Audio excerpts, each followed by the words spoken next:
Salut les investisseurs, dans cette vidéo on va analyser ensemble la session de questions-réponses de la présentation du point d'activité du troisième trimestre de Pernod Ricard. Abonnez-vous à la chaîne si ce n'est pas déjà fait et on commence tout de suite avec cette analyse. En introduction, je rappelle que les ventes du T3 ont été analysées sur le blog et en vidéo aussi sur la chaîne. Je vous invite à aller la consulter pour savoir ce qu'il en est de la performance du groupe sur le T3. Premier groupe de questions, première synthèse, c'est sur la Chine. C'est une géographie importante pour Pernod Ricard et c'est aussi une des géographies qui a été le plus impactée sur le trimestre. On a eu moins 26% de baisse du chiffre d'affaires, donc c'est énorme. Alors, un premier analyste, Andrea Pistacchi de Bank of America, a commencé en interrogeant Pernod Ricard sur les tarifs douaniers préliminaires imposés par la Chine sur le cognac Martell depuis le 11 octobre. Donc, pour rappel, le cognac va être sujet à des tarifs douaniers. Ça impacte également Rémy Cointreau et LVMH qui opèrent dans la géographie avec du cognac. Donc la question c'est comment est-ce que l'entreprise va répercuter ses coûts, parce que les tarifs douaniers, on les compense en répercutant les coûts sur le consommateur alors que le marché est déjà fragile. Hélène de Tissot, qui est la CFO qui prenait les questions dans cette session, a regretté ces mesures, quand d'habitude ils peuvent que regretter mais pas faire grand chose, en précisant qu'il n'y avait aucun dumping. C'était la cause d'ailleurs de la mise en place de ces mesures par les Chinois. Ils évoquaient un dumping sur le cognac, c'est-à-dire une vente en dessous du prix de revient. Elle a dit que c'était encore trop tôt pour détailler les actions de compensation et évidemment ils sont toujours en train de travailler à minimiser l'impact de ces mesures. Mais elle a souligné que les conditions de marché ne favorisent pas de hausse de prix. Et en effet, le consommateur chinois est encore très faible, et donc on ne va pas pouvoir compenser ces droits de douane en montant les prix, puisque ça va encore plus freiner la demande. Toujours sur cette thématique, on a d'autres analystes, comme Mitch Collett de Deutsche Bank, qui a insisté, est-ce que des augmentations de prix sont envisageables avant le nouvel an chinois ? Sur cette question, la CFO a répondu de manière évasive, la stratégie sera adaptée, mais l'impact des tarifs est déjà intégré dans les prévisions. Donc ça c'est bien, on n'a pas plus de réponses sur comment est-ce qu'ils vont contrer ces tarifs, mais dans la guidance pour l'année en cours, on inclut déjà l'impact de ces tarifs. Donc a priori, il ne faut pas s'attendre à une dégradation supplémentaire de l'activité à cause des droits de douane chinois. Évidemment, s'il y a d'autres mesures, il faudra les inclure dans la guidance et ça remettra en cause cette guidance. Edward Mundy de Jefferies a cherché à comprendre pourquoi dans la guidance, la chute de 26% des ventes en Chine ne se prolongerait pas sur l'année. Dans ce que le management a dit dans son propos liminaire de cette présentation, sur les prochains trimestres, on n'aurait pas autant d'impact que sur le T3 fiscal, donc cette chute de 26%. En fait, la CFO a pointé une base de comparaison défavorable, par rapport au T3 de 2024, un exercice décalé. À l'époque, le on-trade était plus robuste, et le on-trade, pour rappel, c'est la consommation, la vente d'alcool à consommer sur place. Et elle reste optimiste sur un possible rebond grâce au stimulus économique chinois. Donc pour rappel, le gouvernement chinois a mis en place un plan de relance, il y a des injections de liquidités. Si vous regardez la masse monétaire M2 en Chine, elle est en augmentation, ça prend du temps à faire son effet et à redonner du pouvoir d'achat aux consommateurs, mais ça devrait arriver. Toujours est-il que la CFO conclut en disant que le nouvel an chinois sera décisif, mais il est encore trop tôt pour se prononcer sur l'activité. Si on recule un petit peu, si on prend on fait un pas en arrière pour une mise en perspective globale, on aurait une croissance modeste en ligne de mire. Donc là-dessus, c'est une question de Olivier Nicolai de Goldman Sachs, avec un T1 plus faible que prévu et des marchés clés comme la Chine et les États-Unis en difficulté. Comment est-ce que le groupe peut maintenir sa guidance d'une croissance organique modeste sur l'exercice fiscal? Donc, croissance modeste et marge stable. Donc en effet, on rappelle, c'était une des phrases d'Alexandre Ricard qui disait c'est compliqué pour Pernod Ricard, ces deux plus grosses géographies, les États-Unis et la Chine, sont en ralentissement. Aux États-Unis, c'est plutôt à cause c'est surtout aussi le consommateur finalement, mais il va y avoir en plus les droits de douane qui vont arriver. Alors, comment est-ce que le groupe peut rester confiant avec ces éléments? De Tissot a déroulé une feuille de route claire. Elle voit une amélioration graduelle aux États-Unis, où le sell-out surperforme les ventes nettes. Donc le sell-out, c'est le déstockage chez les grossistes, parce qu'aux États-Unis, il y a même en Amérique du Nord, c'est un système particulier où on a des grossistes qui passent commande auprès des fabricants, et après ces grossistes vendent aux distributeurs de détail. Et donc le sell-out, c'est le fait que ça déstocke chez les grossistes.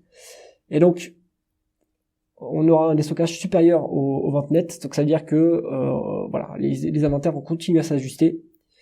En outre, elle voit un déclin moins marqué en Chine, donc ça on l'a déjà évoqué au-dessus, et une reprise en Inde dès le T2, une forte reprise en Inde dès le T2. En fait, c'était un peu la déception de cette présentation de résultats, de chiffre d'affaires, c'est que l'Inde finalement ça avait pas été très bon, ça avait fait que plus 2%.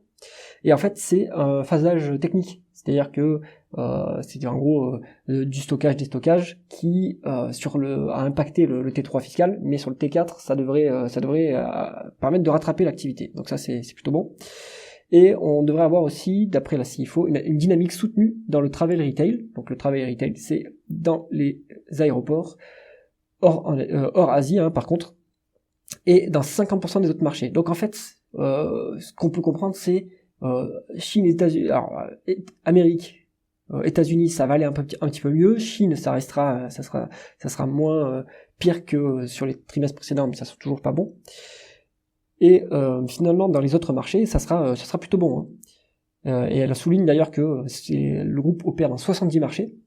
Et ça permet d'avoir un portefeuille diversifié, 70 marchés en termes de géographie, et aussi le fait d'avoir un portefeuille diversifié en termes d'alcool sont des atouts pour justement essayer de compenser des cycles qui sont plutôt baissiers ou plutôt bas dans certaines géographies par rapport à d'autres géographies. Donc ça c'est pas mal.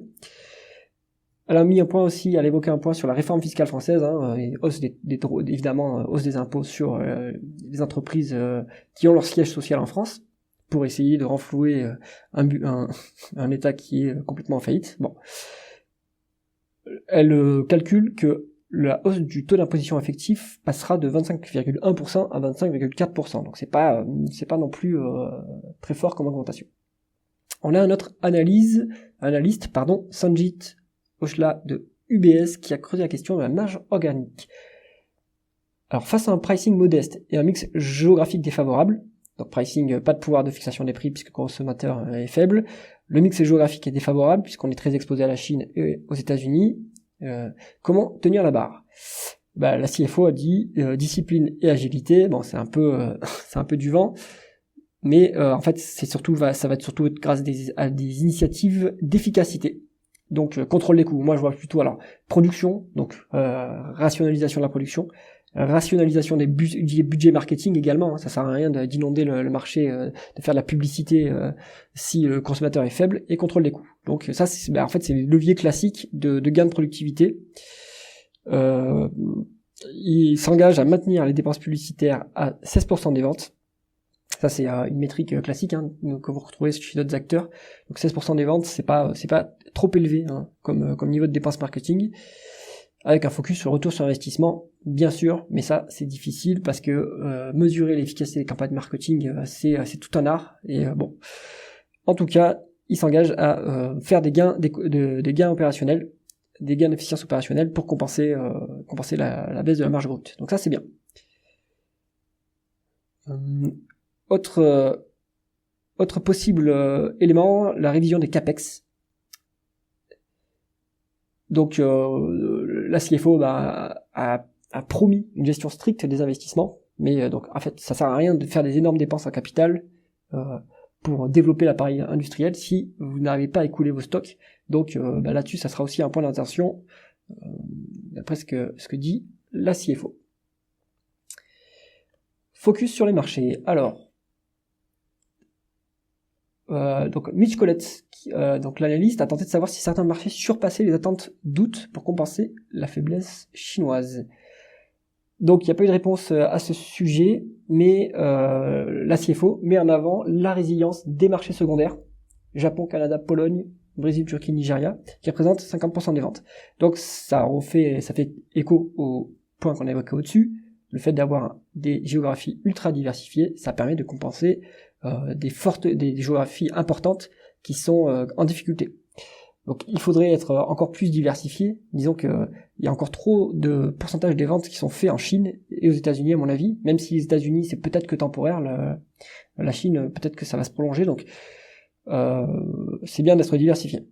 Donc Edouard Mundy lui a demandé ce qui dopait ces régions qui sont en hausse. En fait bon c'est la même réponse qui a été faite au-dessus. Hein, c'est portefeuille de marques diversifiées, présence géographique solide, et ce qui est bien aussi c'est que Pernod Ricard a des produits qui sont des marques locales, qui sont adaptés aux consommateurs locaux, donc ça aussi ça permet de booster les ventes. Alors aux États-Unis, Jane Cross de BNP Paribas a noté une normalisation du marché, donc plus 1%, les volumes s'améliorent légèrement, a dit la CFO, et Pernod Ricard mise sur un T2 festif, donc un T2 calendaire ce coup-ci, avec un plan d'activation musclé. Donc sur le T2, on a les fêtes de Pâques. Et ça devrait booster un peu l'activité. Et les stocks, eux, sont sur la moyenne historique maintenant en volume, mais continuent à baisser en valeur. L'ajustement des stocks, pour l'instant, c'est pas encore la priorité. Donc tout ça pour dire que le groupe vise aux États-Unis, au T2, une performance forte pour la saison des fêtes. Donc, à mon avis, c'est ça aussi qui fait que le groupe maintient sa guidance de croissance organique légèrement positive sur l'année. Ils vont possiblement être sauvés. Donc, on a les 50% des régions qui sont performantes. On a potentiellement, et à côté, on va potentiellement avoir les États-Unis qui vont fortement s'améliorer au T2 calendaire. En conclusion, la CFO a défendu la stratégie de Pernod Ricard, de toute façon elle est payée pour ça, tout en reconnaissant les vents contraires. Ça évidemment, c'est Chine, États-Unis, vents contraires. La faiblesse du T1 portée par la Chine et les États-Unis n'entend pas l'objectif de croissance modeste et d'une marge stable pour 2025, donc ça c'est positif. C'est très bien, parce que même si on est en difficulté sur la Chine et les États-Unis, on arrive quand même à se dire qu'on va faire de la croissance positive. Avec l'agilité opérationnelle et la discipline financière, la diversification du portefeuille, on va pouvoir aussi optimiser la rentabilité opérationnelle, avoir optimisé aussi le mix géographie produit pour essayer de relever la marge brute, et du coup ça devrait nous donner une année 2025 pas si catastrophique que cela. Donc, eh bien, rendez-vous au T2 calendaire, et ça sera du coup le T4 fiscal, et donc on aura les résultats annuels pour voir si on a la saison festive qui a porté ses fruits, et voir aussi également le rebond indien qu'on a évoqué au-dessus. Donc on va dire amélioration aux États-Unis, toujours faiblesse en Chine, mais rebond indien qui devrait permettre aussi de booster ces résultats. Moi je vous rappelle ma stratégie sur Pernod Ricard, donc il me reste une seule action en portefeuille pour suivre le dossier. Je pense que le groupe est encore trop fortement endetté, donc on n'a pas la dette sur cette publication, il faudra regarder ça au résultat annuel. Ce que je veux voir, c'est que le dividende baisse et qu'on alloue une part plus importante des cash flows au remboursement de la dette et qu'on baisse l'endettement. Donc à actuel de mémoire, on est à 3,5 fois l'EBITDA en dette nette, il faudrait commencer à repasser sur 3 fois pour dérisquer le dossier. Et si ça se produit et qu'on reste à ce niveau de multiple, c'est-à-dire que le marché ne va pas déjà trop loin et ne remonte pas trop fortement si y a ces éléments, mais moi je pense qu'une baisse du dividende fera baisser le cours, ça pourra être une opportunité pour se repositionner sur Pernod Ricard. J'espère que cette analyse vous a intéressé, si c'est le cas mettez un pouce vers le haut et pensez à vous abonner à la chaîne. À bientôt.